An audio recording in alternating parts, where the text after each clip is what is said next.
Bismillahirrahmanirrahim. Assalamualaikum warahmatullahi wabarakatuh. Waalaikumsalam warahmatullahi wabarakatuh. Alhamdulillah, puji syukur kita ucapkan kehadirat Allah Subhanahu wa taala yang telah melimpahkan rahmat dan karunia-Nya kepada kita semua, sehingga kita telah dapat berkumpul di ruangan ini dalam rangka kegiatan observasi kinerja kepala sekolah, upaya mempresentasikan visi misi dan prioritas satuan pendidikan yang berpusat pada peningkatan kualitas pembelajaran yang terintegrasi dalam PMR. Salawat beriringan salam kita hadiahkan buat Nabi besar kita, yakninya Nabi besar Muhammad SAW, yang telah membawa umat manusia dari zaman kebodohan kepada zaman yang berilmu pengetahuan, seperti yang sama-sama kita rasakan pada saat sekarang ini. Yang terhormat Bapak Web MPD selaku pengawas Sekolah SMP Negeri 2 Danau Kembar. Yang kami hormati Bapak Alis Mizon SPD selaku Kepala Sekolah SMP Negeri 2 Danau Kembar. Dan yang kami hormati Bapak Ibu Majelis Guru, karyawan-karyawati SMP Negeri 2 Danau Kembar yang telah berkesempatan hadir pada hari ini. Baiklah Bapak Ibu, kita awali acara kita dengan membacakan Bismillahirrahmanirrahim. Acara selanjutnya kita persilahkan kepada Bapak Kepala Sekolah untuk mempresentasikan kegiatan pada hari ini. Kepada Bapak kami persilahkan. Puji beserta syukur tingginya kita mengucapkan kepada Allah Subhanahu wa Ta'ala yang pada kesempatan ini memberikan rahmat dan karunia-Nya kepada kita, sehingga kita dapat berkumpul bersama, hadir bersama dalam rangka merindukan atau meninjau kembali visi sekolah tercinta kita, yaitu SMP Negeri 2 Danau Kembar.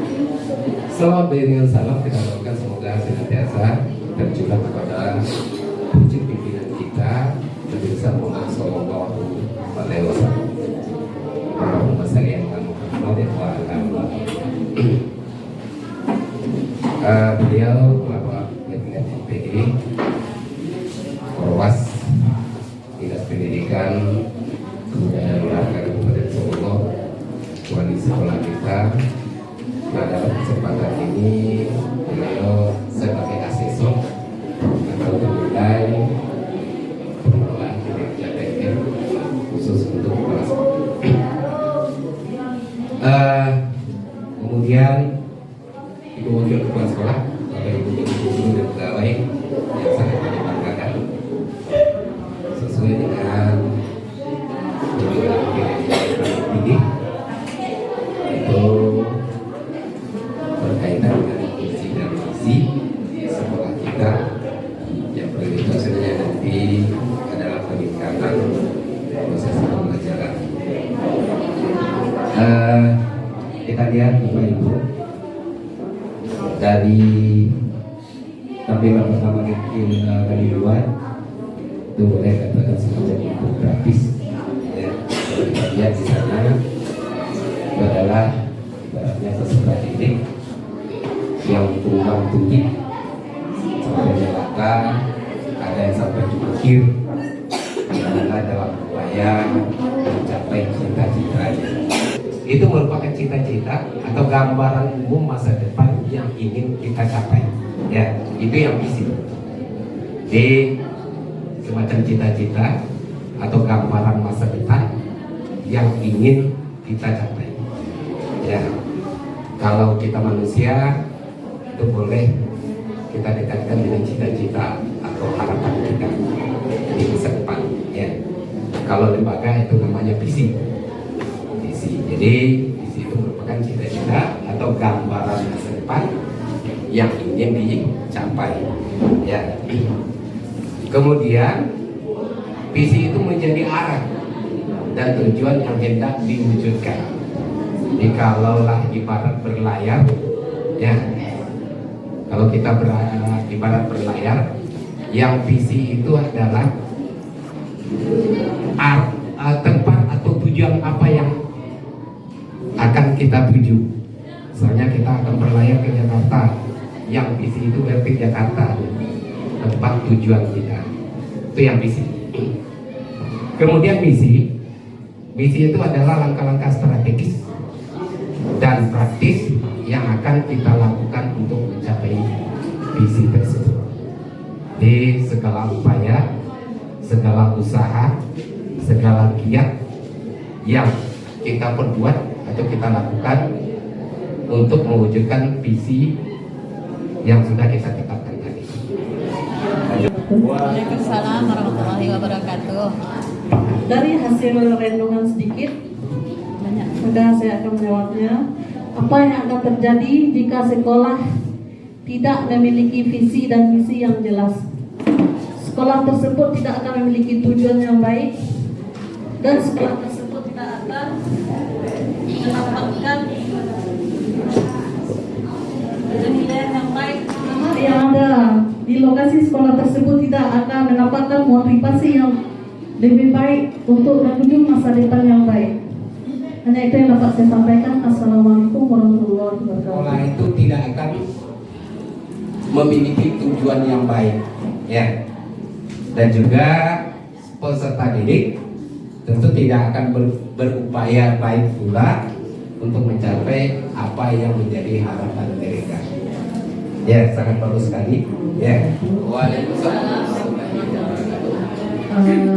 Ini menurut pendapat saya, apa yang akan terjadi jika sekolah tidak memiliki visi dan misi yang jelas? Visi dan misi itu kan saling berkaitan. Visi itu arah ke depan kita. Untuk misi dari visi yang akan kita tuju, berarti kan kita mempunyai role-nya seperti apa yang akan kita capai. Sehingga nanti dari visi dan misi itu kita akan membuat apa tujuannya yang akan kita capai di sekolah kita masing-masing. Jadi memang sangat penting sekali visi misi ini. Jangan di sekolah, dimanapun, di tempat, dari lingkungan keluarga kita pun kita harus punya visi, dan untuk mencapai visi tersebut maka kita akan ada poin-poin misi apa yang akan kita terapkan untuk bisa mencapai visi tersebut. Terima kasih. Yang menjadi visi dan misi itu akan menjadi role nantinya, atau apa yang namanya itu jalur yang akan kita tuju, ya, garisan yang akan kita lalui, ya. Nah, betul, dari visi dan misi ini nanti itu akan lahirlah tujuan dari lembaga atau tujuan dari satuan pendidikan itu berdasarkan visi dan misi tadi. Berdasarkan upaya untuk mewujudkan visi tadi, berdasarkan apa yang kita tuju, akan lahirlah tujuan sekolah, ya, tujuan satuan pendidikan. Dari tujuan itu nanti akan lahirlah program-program atau rencana-rencana strategis, ya, untuk mewujudkan tujuan sekaligus visi dan misi sekolah tadi. Jadi bagus sekali, ya, yang disampaikan oleh Ibu Deputi. Menjawab apa yang akan terjadi jika sekolah tidak memiliki visi dan misi yang jelas. Nah, visi dan misi tadi sudah dijelaskan bahwa untuk mencapai visi dan misi itu sudah terarah dan jelas. Tapi jika visi dan misi tidak jelas, maka pencapaian sebuah sekolah yang baik, sekolah yang memiliki prioritas yang tinggi tidak akan tercapai dengan baik pula. Oleh karena itu visi dan misi sangat penting untuk sekolah yang memikirkan masa depan peserta didik dan khususnya sekolah. Terima kasih. Itu saja. Assalamualaikum warahmatullahi wabarakatuh. Upaya dalam mewujudkan visi dan misi, ya, sesuai dengan visi kita tadi, ya, itu berilmu pengetahuan, kemudian berbudaya lingkungan, kemudian berakhlakul karimah, ya. Upaya-upaya dalam mewujudkan visi dan misi, mewujudkan profil pelajar Pancasila. Ini adalah untuk berakhlakul karimahnya, ya. Apa yang perlu kita lakukan dan yang sudah kita lakukan, melaksanakan pembinaan akhlak melalui P5, dan kegiatan lainnya dengan sepenuh hati dan bertanggung jawab. Itu yang perlu kita lakukan. Ya. Kemudian yang berikutnya, menyelenggarakan pembelajaran dengan baik. Menyelenggarakan pembelajaran dengan baik. Kita lihat ulasannya, melaksanakan pembelajaran yang terencana, terarah, terukur, serta memperkuat literasi dan numerasi. Ya. Ini adalah untuk mewujudkan siswa berilmu pengetahuan tadi. Ya. Menyelenggarakan pembelajaran mulai dari merencanakan yang benar. Ya. Yang benar itu apa tolak ukurnya? Tentu sesuai dengan potensi yang ada di sekolah kita, sesuai dengan rujukannya kurikulum yang dilaksanakan. Ya. Sesuai dengan paradigma yang ada di kurikulum itu. Kemudian itu terencana, terarah, berarti kita melaksanakan sesuai dengan rencana yang sudah dirumuskan tadi.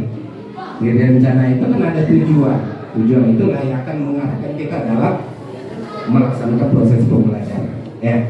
Kemudian terukur, berarti kita punya target tertentu. Ya. Target tertentu dalam melaksanakan proses pembelajaran. Entah itu KKTP atau segala macamnya, yang jelas ada targetnya, ada asesmen yang kita lakukan untuk itu. Ya. Nah kemudian yang berikutnya, melaksanakan tugas dengan baik dan bersemangat. Ya. Yang berikutnya, supaya kita mewujudkan visi dan misi kita ini, kita harus melaksanakan tugas dengan baik dan bersemangat, tidak loyo. Ya. Nah, menyadari bahwa tugas merupakan kewajiban bagi kita. Tugas itu kewajiban bagi kita, tapi merupakan hak dan kebutuhan bagi siswa kita. Ya. Jadi ketika kita melalaikan kewajiban kita itu, berarti kita menelantarkan siswa kita. Ya, karena itu menjadi kebutuhan dan hak mereka. Ya. Nah, kemudian yang berikutnya, memberikan kebebasan berpendapat dan berinovasi. Ini juga yang kita lakukan di sekolah. Ya, kita membangun di sekolah kita itu dalam segala hal itu manajemen berbasis sekolah. Apapun warga sekolah berhak tahu. Ya, baik masalah pelaksanaan program atau kegiatan, masalah keuangan, kita bahas bersama-sama. Karena kita manajemen yang kita pakai itu manajemen berbasis sekolah. Ya, tidak ada yang tertutup dan tidak ada dusta di antara kita. Ya. Pancasila, beriman dan bertakwa pada Tuhan Yang Esa dan berakhlak mulia, berbhinneka global, gotong royong mandiri, kreatif dan bernalar kritis. Oke, tepuk tangan untuk kita semua. Di keyakinan kelas pembelajaran bahasa Inggris, kami melakukan keyakinan kelas. Contohnya kata-kata dalam pernyataan keyakinan kelas itu adalah mengumpulkan tugas tepat waktu. Jadi di sana kita bukan membuat sebuah hukuman, artinya bagi anak tugas ini dikumpulkan paling lambat minggu depan dan nanti hukumannya seperti ini. Jadi kita tidak membuat kata-kata atau pernyataan seperti itu lagi, namun kita membuat pernyataannya tugas dikumpulkan tepat waktu. Jadi kalau tidak tepat waktu berarti peserta didik sudah memahami bahwa mereka sudah mendapatkan nilai kurang dari yang telah disepakati bersama. Contohnya kalau tugas itu dibuat hari ini, berarti peserta didik mendapatkan nilai penuh. Dan kalau tidak mengumpulkan tepat waktu, berarti mereka sudah kurang atau tidak penuh lagi mendapatkan penilaiannya. Walaupun nanti di besok harinya mereka membuat tugasnya lengkap. Nah, itu salah satu contoh keyakinan kelas yang telah pernah saya lakukan, Pak. Demikian. Assalamualaikum warahmatullahi wabarakatuh. Untuk mengembangkan bakat dan minat peserta didik. Cuma yang jadi permasalahan kadang-kadang kita bermasalah dalam sarana dan prasarana. Lalu permasalahan kita juga dalam kompetensi kita guru dalam mengembangkan bakat dan minat peserta didik. Itu yang jadi permasalahan. Mungkin motivasi dan keinginan dari guru-guru itu kuat untuk bagaimana bisa mengembangkan bakat dan minat peserta didik. Cuma mungkin untuk kedepannya ini yang perlu kita sikapi, mungkin dalam jangka waktu pendek atau dalam jangka waktu panjang, bagaimana kita bisa mengembangkan lebih luas lagi untuk bakat dan minat peserta didik kita, supaya kita juga bisa berkompetisi nanti baik secara prestasi akademik maupun non akademik. Mungkin Bapak. Terima kasih masukannya bagus. Mungkin ini untuk masukan ke depannya Pak. Sekarang kan kita Bapak sudah mempresentasikan bagaimana visi dan misinya. Cuma mungkin untuk ulasan apa tadi kan yang Bapak sampaikan, apakah ada yang perlu kita tambah atau kita kurangi? Mungkin perlu kita ulas satu persatu misi dari yang sudah kita tetapkan dari masing-masing yang 3 tadi, ilmu pengetahuan, berbudaya lingkungan, lalu berakhlakul karimah. Karena Pak, kita nanti akan disesuaikan Pak dengan kurikulum kita yang ada, kurikulum mereka, lalu dengan perkembangan kemampuan peserta didik kita, lalu kemampuan digitalisasi kita sebagai guru dan peserta didik. Mungkin perlu kita lakukan forum diskusi kita ulas satu persatu misi itu yang ingin kita capai. Untuk mencapai visi itu kan ada misinya, ya, itemnya itu yang perlu kita ulas untuk kedepannya. Apakah perlu kita kurangi atau ada yang perlu kita perbaiki, sehingga kenapa Pak, walaupun sebanyak apapun misinya, kalau dari misi yang ingin kita lakukan untuk mencapai visi tersebut, kita sebenarnya perlu evaluasi dari misi yang telah kita buat, beberapa uraian tersebut, evaluasinya sampai di mana kemampuan kita atau target kita untuk mencapai visi itu sudah tercapai. Apakah seperti contohnya Pak, budaya berakhlakul karimah ini kan sangat melekat dalam kehidupan kita. Cuma sebenarnya kan ini bukan hanya di sekolah, semuanya berawal dari rumah, lalu ke sekolah, lalu lingkungan yang berada di sekelilingnya. Mungkin ini yang perlu sama-sama nanti kita evaluasi lagi, lalu kita apakah perlu kita tambahkan atau perlu kita koreksi lagi, sehingga visi yang ingin kita capai tadi, yang 3 intinya tadi, bisa tercapai dengan maksimal. Itu mungkin masukan. Terima kasih Bu Devi. Kami sebagai seorang guru harus menambah ilmu kembali, termasuk paradigma lama itu bagaimanapun harus ditinggalkan untuk menuju paradigma baru. Karena bagaimanapun siswa itu mempunyai bakat, minat, dan presentasi atau nilai-nilai tersendiri. Jadi kita mengharapkan anak itu datang ke sekolah itu punya motivasi, punya keinginan, bukan keterpaksaan dari mereka. Jadi bagaimanapun guru harus bijaksana melihat anak tersebut, bagaimana anak tersebut dalam proses kegiatan pembelajaran khususnya. Jadi kita guru harus mengubah sikap mindset kita lagi. Jangan paradigma lama yang dipakai, tapi paradigma baru sekarang. Terima kasih masukannya, sarannya. Kita sudahi dengan wabillahi taufiq wal hidayah. Assalamualaikum warahmatullahi wabarakatuh.